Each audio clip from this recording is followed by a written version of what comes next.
This is a view facing south. The Hetch Hetchy right-of-way on the Milpitas side. Just want to give an example of what they have on their side for the trail, where they have some benches. I'm going to be turning towards the north facing Fremont side. There you see have a trash receptacle and crossing the street. Here's an example of what would be required as far as the street crossings for a residential collector street. Park rules sign here, some bollards, removal bollards. I'm going to be heading north to the end of the Milpitas Trail and show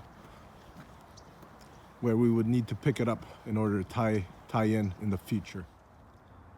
Beyond this chain link fence, facing north from the Milpitas side, is the city of Milpitas and city of Fremont boundary, and this is where we propose to begin our proposed trail, and it would extend north. The street that you see here is Scott Creek Road. This is a view facing north where Scott Creek Road will be intersecting our proposed trail. The greenery you see in front is where Plamosa Park begins.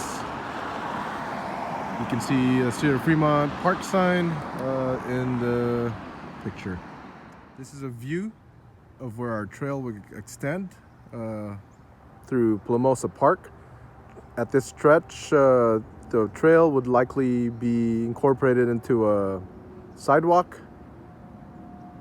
I am turning to face north, where this trail will continue towards the location where the fence is.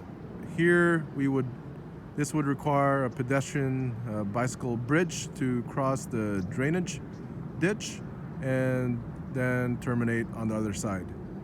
This will be the end of the Plamosa Park section of this trail. This will be picked up on the Lone Tree Creek Park portion of the project. This is the drainage ditch that would need to be crossed with a pedestrian and bicycle bridge.